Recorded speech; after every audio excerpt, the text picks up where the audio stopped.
historical black college or university, as its Chief of Staff and Director of Pre-Law and Constitutional Studies. Mr. Brown was the first African-American president of the Louisville Bar Association and the first African-American alumni fellow of the Brandeis School of Law.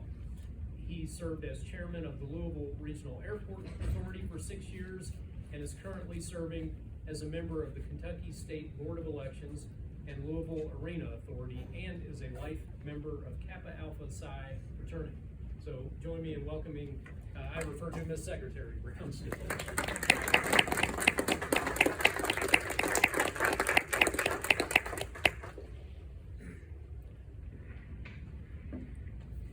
Well, good afternoon. The ABA says that the topic is civics, civility, and collaboration.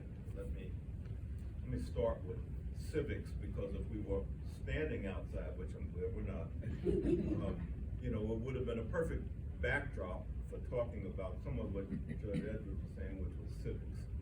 Because just about exactly 3 years ago, Jefferson Square became the focal point of America when it came to acting out civics. And what is civics? It's not just demonstration. It's not just making noise. It's actually the responsibility of a citizen to participate in his society, his or her society, whether it's through government or other activities. Because if you were a citizen going way back to Greece or whatever, things came with that. To enjoy the rights of citizenship, you were expected to participate. And we are at that point. We were here 3 years ago, we're at that point now. Sometimes the most basic participation, of course, is voting. And if we don't vote, you really drop out of participating and doing your civic duty. And what you do at that point is you defer to others the responsibility of who is going to really, and in our case, carry out the rule of law. Martin Luther King pointed out from the Birmingham jail that law does not equal justice at the time. And that's why throughout our history, we've operated under laws, but not all those laws were just. Certainly not the people of immutable characteristics such as myself, and Judge Edwards, certainly not to women, certainly not to those with different orientations, backgrounds, or capabilities. And so the law has had to evolve in order to become just. But even within the law, there's a requirement that we act with a certain amount of civility, or else it becomes anarchy and nothing gets done. Or worse, it becomes developed and administered by the powerful and not just the general citizenship. I was reflecting that I spent almost all of my career before I went to Frankfurt within a rock's throw of here, including this building and the Hall of Justice and City Hall. And I'm looking around and I'm thinking about those days and what was going on over these last 45 years or so and what's going on now. And I think what's changed quite a bit is how we communicate and how we educate ourselves. I'm standing here in a library and I'm looking at all this paper, and when I went to law school, that's what you had to do. You had to go to a library, you had to break out, the Black's Law Dictionary and Shepard's, and you had to research and you had to know what the codes were. And now I just go here. And it's very convenient. But unfortunately, a lot of people depend on this or some form of it for all of their information. And they get it in such snippets that they don't really delve deep enough to understand what the issues are, and then they walk out and repeat it in various situations, not knowing whether or not they're right or not. And so that brings me to, what am I doing now? I came to Simmons College, and actually I really didn't know much about Simmons College, and that was my fault. It's a private HBCU just a few blocks from here, just a few blocks south of here. Until 1930, when we were still under the era of Jim Crow, when segregation was rampant in this country. In fact, it was what? The law? and it was a rule of law.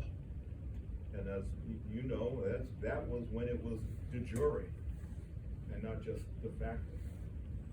So it was segregated, as was everything else in Louisville and as was most places in this country.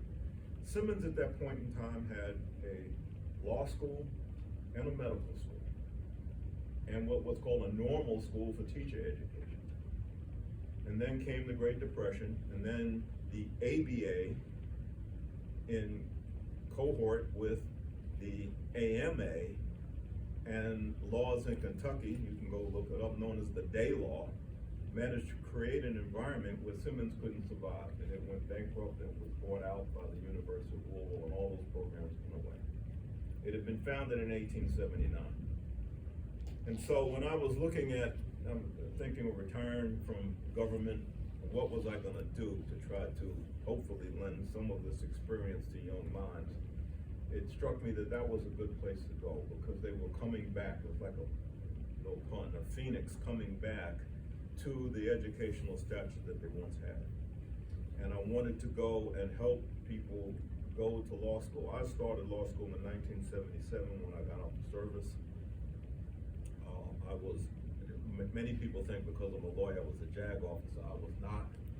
I was at the other end of the military business, which was not civility or peace at that point in time. And unfortunately, I kind of brought some of those attitudes with me to law school, but they've been good survival measures over the year.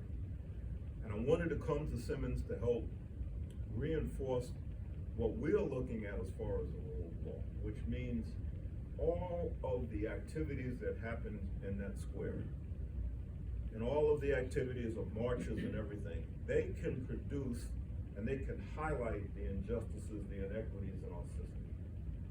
But the only thing that can really impact and affect at least quasi-permanent change in our system is the law.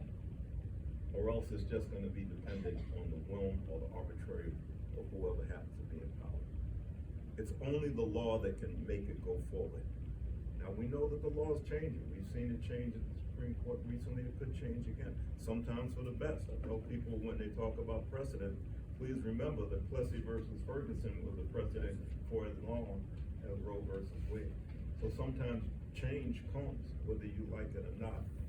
But the way to go back and re-educate and change is through this civil discourse. It is how we act. And I'm not saying that people need to, when I say peaceably, certainly not violently protest. But you can be loud. You can be uncomfortable, as Judge Ebert said. But the role is to get us to the situation where hopefully, ideally, we get to this place that Martin Luther King talked about. Not just law, but law and justice. If we can collaborate together and we can do it civilly, then at least for now, our system will allow for some hope to change. And with that, I will yield to the next speaker.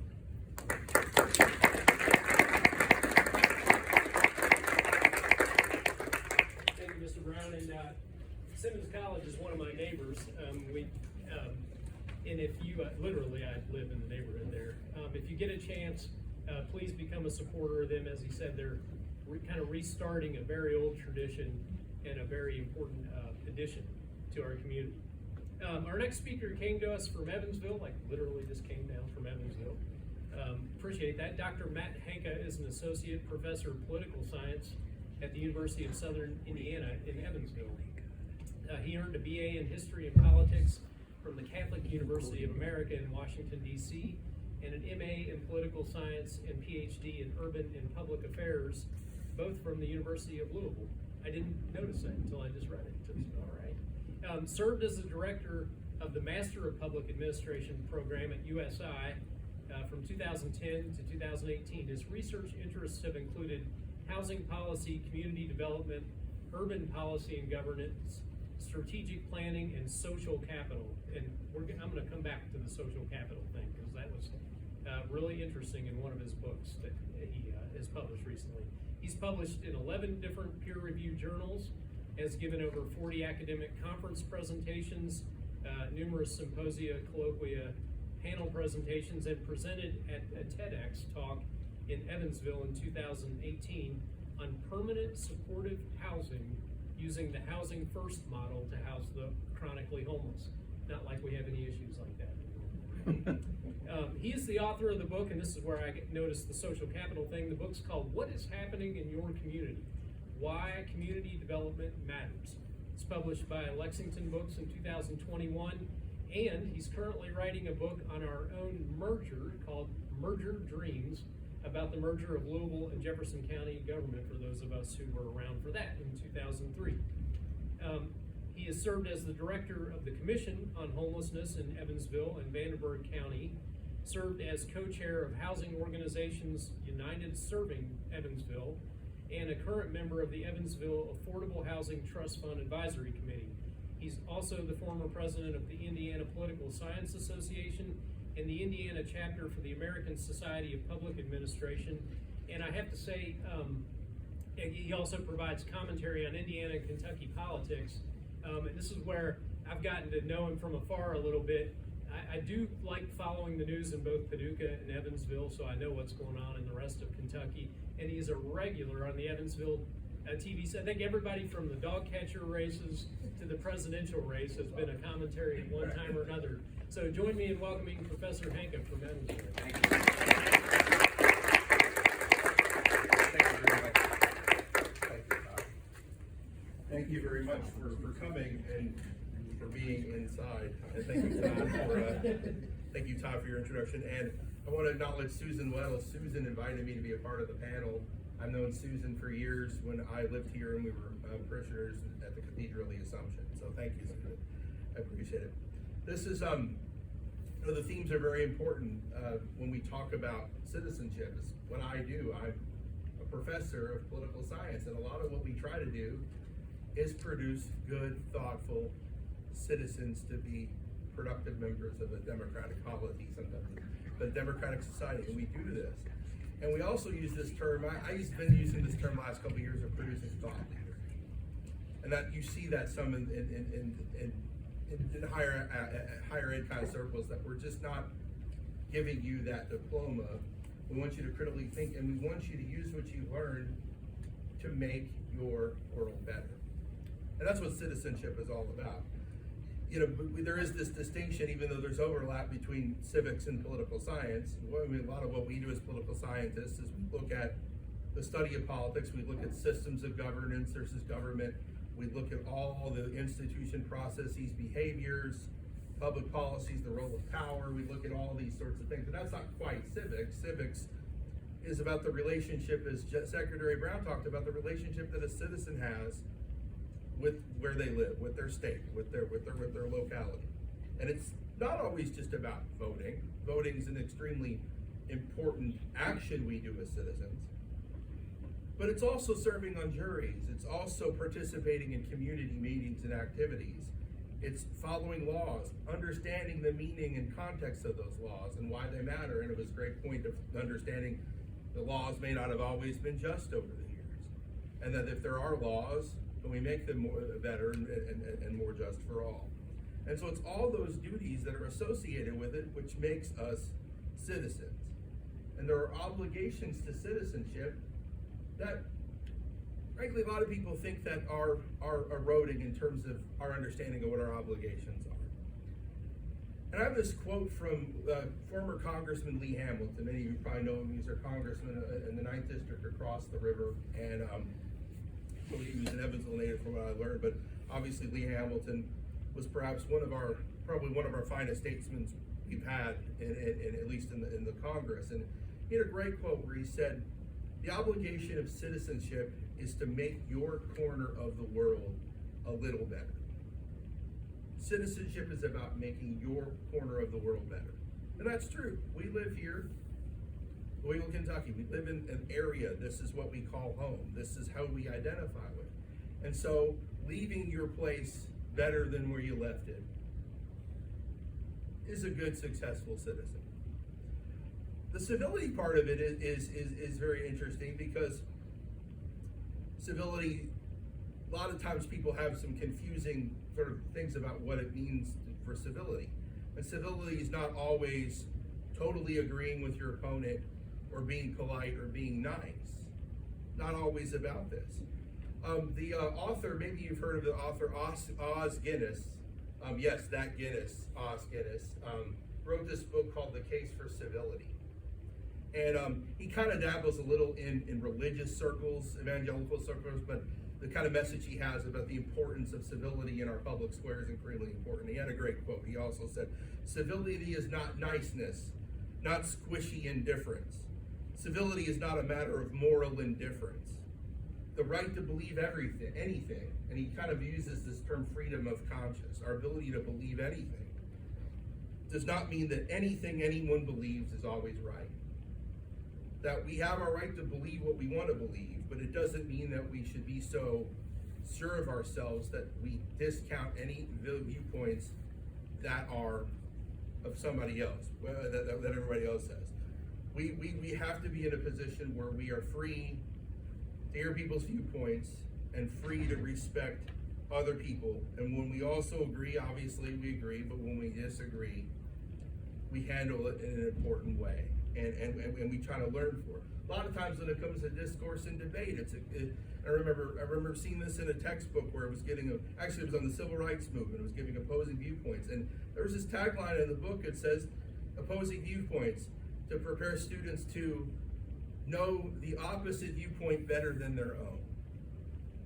And I don't know if that was meant to be a profound statement on a cover of a book, but that struck me, and that's important. If you know what the other side is coming from, almost, if not as much as you do, but better than that, you're going to have some healthy dialogue. It's going to produce some things that you want. And that freedom of consciousness is extremely important, but it doesn't give you license to totally say that you're right and always right and nobody else is. I guess another thing that kind of connects to this, and when you were Secretary Brown talking about us getting our world from here, well, a lot of times this is what's forming our body politic, and in many ways forming how it means to be a citizen. We are losing and eroding our concept of community in this world. That community, whether it's a political community like a government, whether it's community when you're a neighborhood, or those things have taken on different meanings. Ever since COVID happened, we have had to rethink and re-examine what it means to be a community. Now, can you have a community of people that exist in a sphere, TikTok or Facebook or everything? And there's been debates on maybe, but community is oftentimes about a shared space. And if our shared space is the public square where we demonstrate citizenship, then we have to maintain that. We have to be mindful about the role that physical space and interacting with people has that you can't replace, that you can't substitute. That we can build those bonds with individuals, and we can do that, but are we really building community? And as I said, the debate continues on whether or not. Some try very hard to have those networks. If it's done appropriately, it can have some effects, but we just can't take away the critical piece of community as a part of practicing citizenship and maintaining citizenship. Because we just can't be, without that, we erode until we simply become very much just people who are only thinking about themselves, are only sort of focused on who they are. And that's not a bad thing. That's human nature. We're individualistic and driven by that. But we're naturally inclined to be a part of community, and that's happened throughout all human civilization. And we just need to keep at it. And we keep at it by being good and productive citizens. We keep at it by practicing civility. And those things. And I know the other theme is sort of collaboration. Collaboration's great when you work with people together. And it's important that with civility, another thing I would say with civility is civility enables you obviously to know other people's viewpoints better than their own, but it puts you in positions that may be awkward and uncomfortable. Civility is easy if you like the person, right? Civility is easy. It's hard when you don't like that person. It's hard if that person is the term of being annoying. But that's the sort of beauty of it, is trying to be in positions where you learn more about other things by understanding where that viewpoint is coming from. And so we just have to keep maintaining it through good education, continue civic education. I'll still continue my part. We'll continue it, and civility adds a little bit more to that than just simply, following laws or voting as part of citizenship. That we owe it to ourselves. We owe it to keep going and keep at it, and not let other substitutes of virtualness kind of get in the way of what it really means to have a community. Thank you.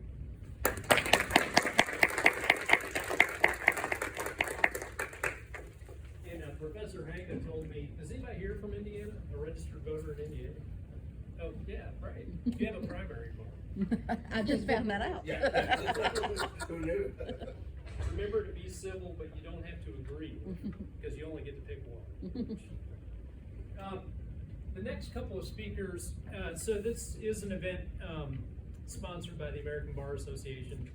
So it's supposed to have something to do with the legal profession.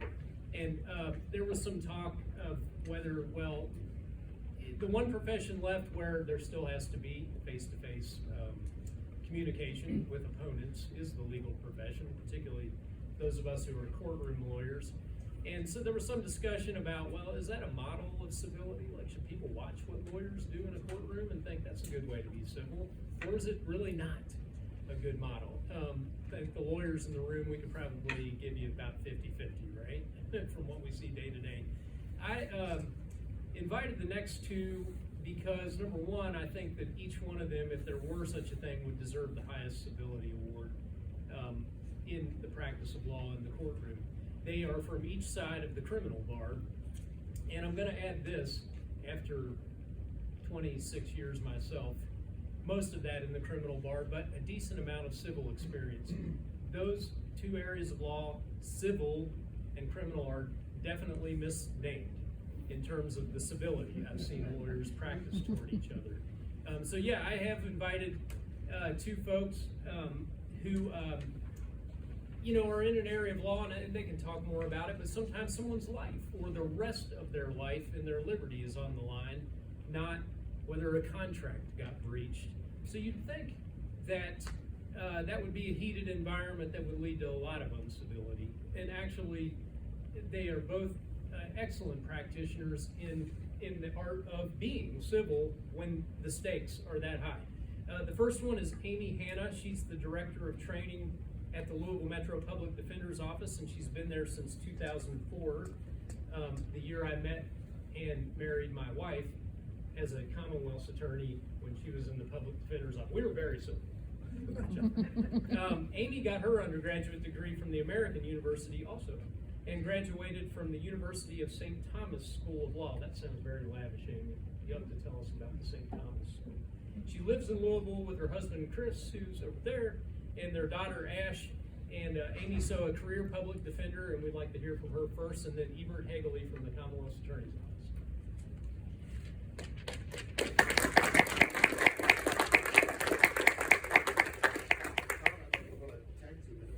Oh, yeah, sure. Well, hold on. Yes, do Ebert's introduction. Let me give you, for those who haven't met him, Ebert Haegele here. He's a 2010 graduate of the University of Louisville Brandeis School of Law. He received his BA in History and Political Science from Bellarmine in 2006. Joined the Office of the Commonwealth's Attorney in 2013. I think I remember you as an intern there. I was a county attorney. Okay, all right. Prior to that, he worked as an assistant county attorney. He also served as a special assistant AUSA for 3 years. He currently serves as the division chief of a general trial unit and rocket docket. He is the assigned heroin prosecutor, and I have to say, a very good judicial candidate. Not about as successful as I was, but I really appreciate seeing him on the campaign trail.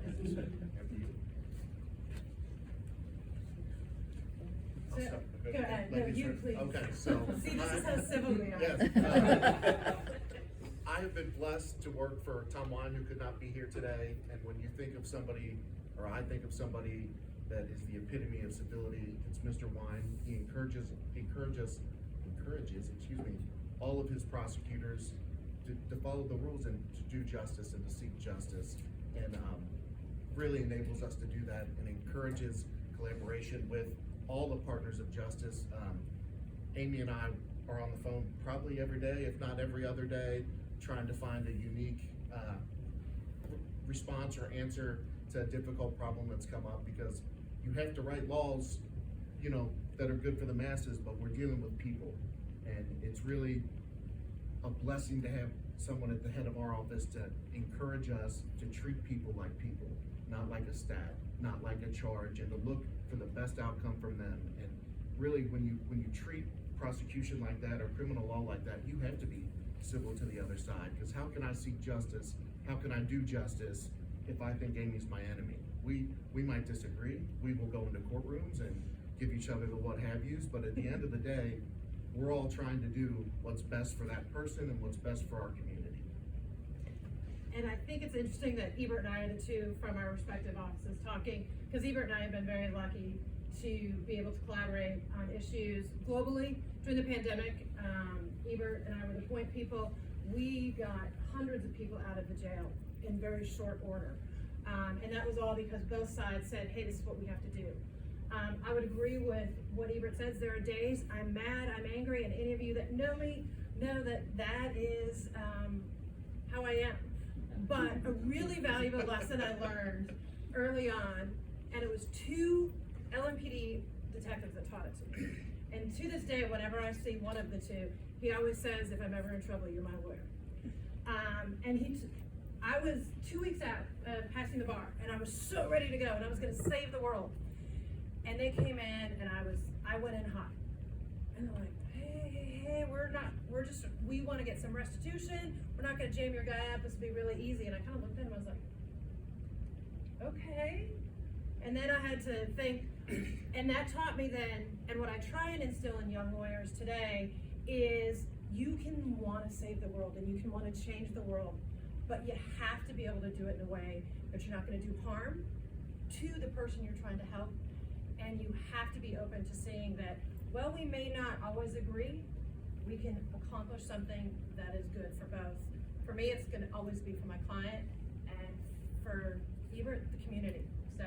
Yeah, and we've worked, Amy and I worked, not only did we get to jail, that was during COVID, we got those numbers down. We do a weekly bond review where we look at the people who are in jail on low bonds and make decisions on who we can let out of there and who we can't, and that's continued since COVID. And just going to collaboration, there are so many things justice partners are doing that doesn't get reported in the news. We only hear about the bad stuff in the news, and I know about, you know, I'm a little naive in that I know that not everybody's Amy and I, but I just, the people I work with, the people that we work with daily, there's so much good happening in the courthouse of people trying to make a difference and do right by people, and that kind of gets lost in the wind. And I think that it's important to focus that justice groups continue to come up, no matter to work within the laws, and to continue to make Louisville a better place to live and to make it a safer place to live. That's Thank you. wonderful. Thank you.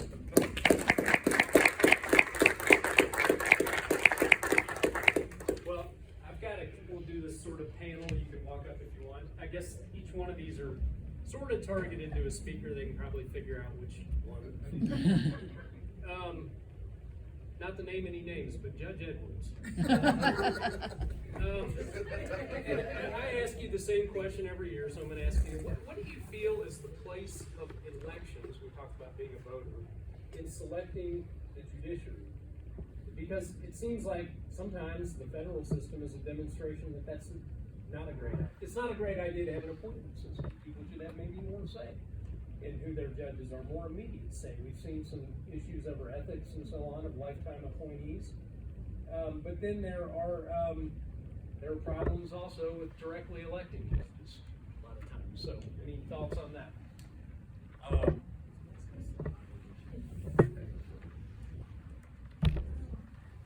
In theory, I like the concept of electing judges. I think the people should have a say in who serves in those roles.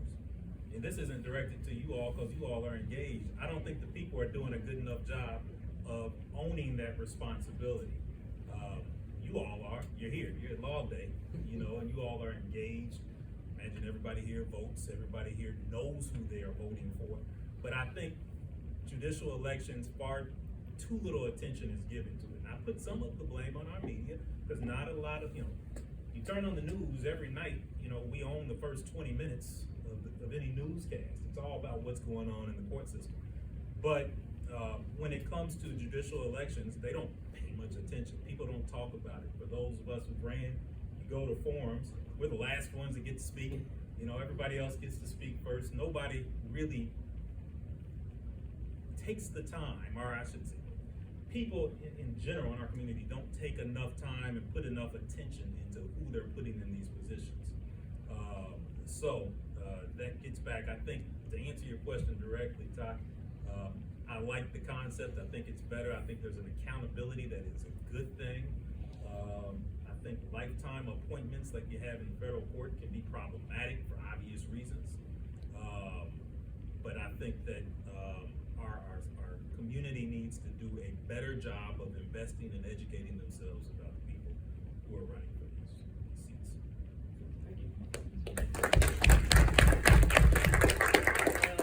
Professor Hanka, I wanted you to tell us about this thing you called social capital. And you've been involved a lot in homeless outreach and solutions.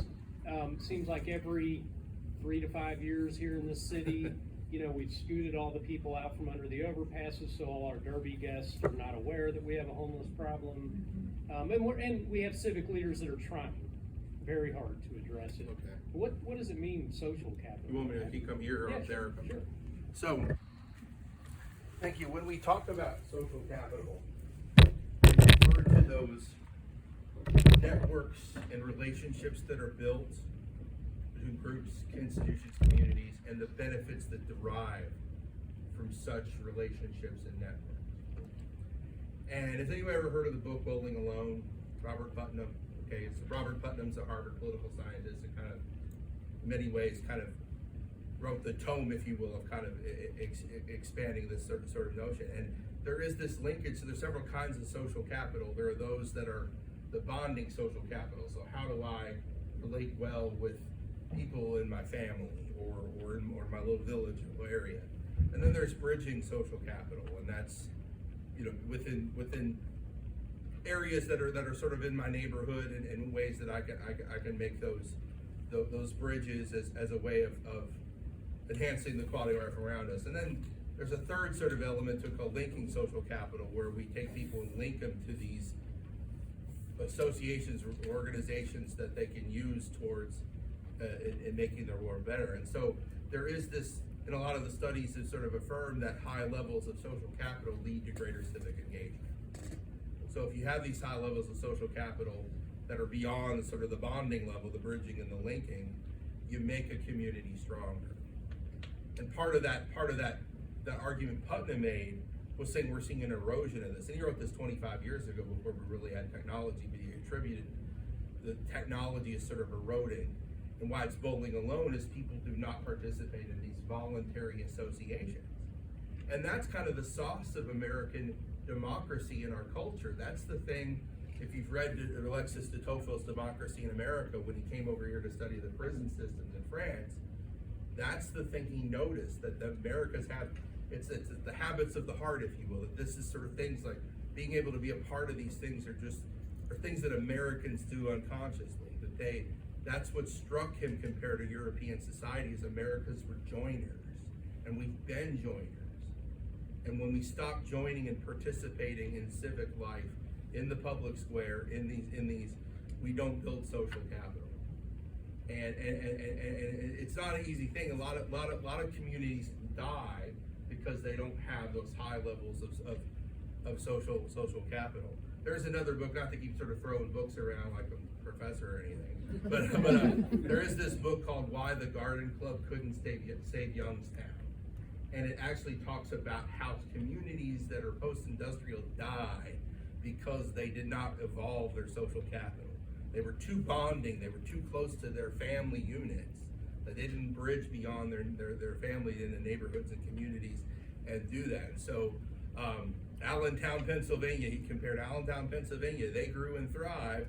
Youngstown, Ohio stayed behind. Many of you probably heard of Youngstown, Ohio as just being this wasteland sort of city that never never emerged. And sometimes when I read that book, I think about Louisville, think about Evansville too, in the sense that those are extremely important. And I think you can only enhance civic engagement through greater participation and a willingness to get people to participate and really be involved and really take that next step, with respect to being involved in local affairs and that the competition of that's okay. That if you have another party in power that might not be yours, that's not unhealthy. That's not unhealthy for a system. Sometimes a lot of political scientists look at one party rule as being sometimes a little bit detrimental to that, and that's sort of another argument. But back to kind of the way we are building citizenship, build social capital. The more you participate in public life, the greater you enhance that social capital. That answer? Okay. And to develop your social capital, please, if you are a lawyer, remember to pay your membership dues for the Jefferson County Public Law Library and to support the Friends of the Public Law Library. My last note here, so Louisville, and someone noted, we've ended up at the white hot center of the universe on a couple of topics, for better or worse. One is, of course, protests right across the street from us here that had to do with the hottest issues of the day for Americans, I think. And we were here, the center of the universe. The second one I don't want to dwell on because it's personally upsetting, but we have yet again ended up in the spotlight over the issue of, I guess you could say, gun control and gun rights. And number 3, horse racing. So would anyone like to comment on the third issue? And with that, Derby Have on you Saturday. seen any of those? Any of them. Yeah, I'll talk about gun violence. I happen to have a lot of experience with guns. I was in a discussion one time, and I was and I knew some of the people at Old National Bank, personally because of my involvement with Governor Bashir. But the same day that happened, there was a shooting at about a mile and a half away of a single individual African American man. And then at the end of the week, there was a shooting in Chickasaw Park. The reactions were different across the community to each of those incidents. And then part of the reaction, although I think well motivated, can lead to what I think is at least an incomplete result. Because there's no singular solution to gun violence in Louisville or anywhere in this country. And certainly the focus for the African American community or the Black community, I've been African American and Black and Negro and colored, and it keeps going around in a circle. And the only thing that has remained constant is I know what I look like, at least skin-wise anymore. I lost a lot of hair. But when it comes to this gun violence thing, there are more people killed in our communities and our cities with guns than in just mass shootings. And if we focus as if there's going to be a long-term solution, just aiming at one particular type of weapon or one particular incident, we're gonna miss it. And the tendency of politicians, and I've worked around them so I know, is that they wanna give something to take credit for and give you quick relief. The problem is they always stop there. And it's like changing the name of the street without changing the street. So when we wanna talk about the real issue of gun violence in the community, then you gotta dig a lot deeper than just that immediate visceral reaction to what just happened, or you're gonna miss the boat and we're gonna change the name of the street remains the same.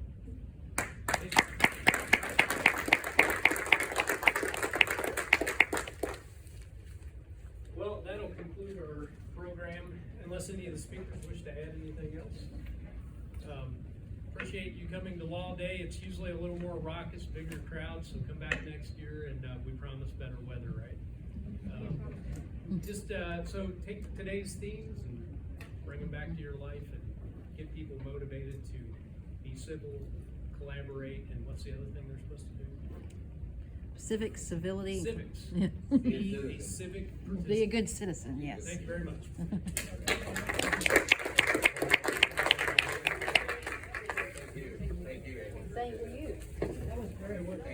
And thanks for coming inside, everyone.